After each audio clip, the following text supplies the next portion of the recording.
Hai. Assalamualaikum. Perkenalkan, nama saya Nadia Widianingsih, NIM 183131053, kelas 4B. Video kali ini saya akan menyampaikan mengenai rasa tanggung jawab untuk diri sendiri dan orang lain untuk usia 5-6 tahun. Video ini saya buat sebagai tugas mata kuliah pengembangan sosial emosional dengan dosen Bapak Hasan Ubaidillah. Setiap orang tua pasti ingin memiliki anak yang bertanggung jawab atas dirinya sendiri. Kita mengharapkan seorang anak dapat memenuhi kebutuhannya dengan tetap mempertimbangkan kebutuhan dan perasaan orang lain. Tetapi kadang keinginan orang tua tersebut tidak sesuai dengan tindakan yang dilakukan orang tua terhadap anak. Sifat memanjakan anak merupakan salah satu contoh perbuatan yang tidak mendukung proses penanaman tanggung jawab pada anak. Apa sih tanggung jawab itu? Tanggung jawab adalah kesadaran manusia akan tingkah laku dan perbuatan baik disengaja maupun tidak disengaja. Tanggung jawab bagi anak usia dini untuk melatih anak dalam menghadapi masalah baik disengaja maupun tidak disengaja. Menanamkan rasa tanggung jawab, di sini saya memakai 3 metode. Yang pertama, metode pembiasaan. Metode pembiasaan adalah segala sesuatu yang dilakukan secara berulang untuk membiasakan individu dalam bersikap, berperilaku, dan berpikir dengan benar.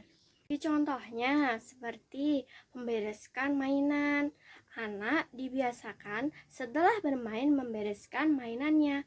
Dengan seperti itu, anak belajar bertanggung jawab terhadap mainan atau sesuatu dengan mengembalikan barangnya ke tempat semula. Yang kedua, merapikan tempat tidurnya.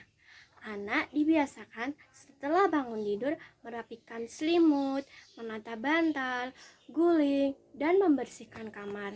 Untuk metode yang kedua, yaitu metode bercerita.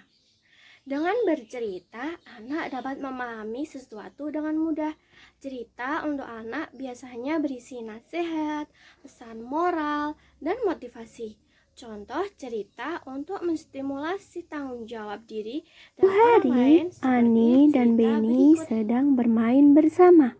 Ani mempunyai mainan rumah-rumahan dan Benny mempunyai mainan Lego. Ani meminjam mainan Benny. Ani memainkannya di rumahnya. Tiba-tiba mainan yang dipakai Ani rusak.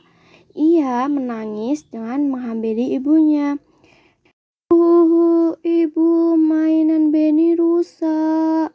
Bu Ani berkata, "Nak, kalau itu bukan mainan milik kita harus bertanggung jawab untuk merawat dan menjaganya agar tidak rusak."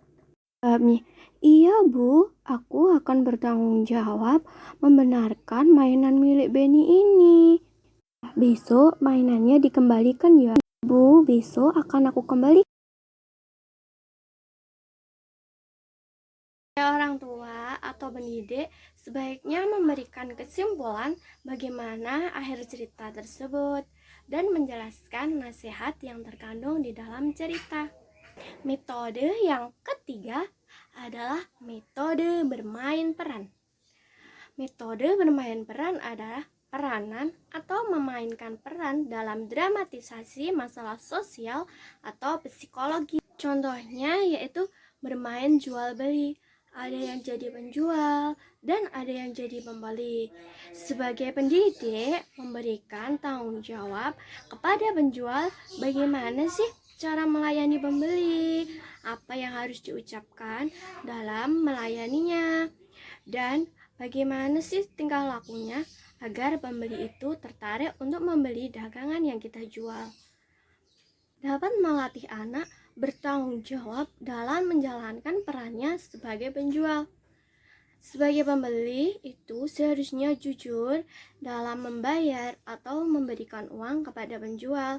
Dengan bermain peran seperti itu, anak dapat bertanggung jawab menjalankan suatu perannya secara berbeda-beda. Dengan bermain peran seperti itu, anak dapat belajar bertanggung jawab. Demikian video yang dapat saya sampaikan.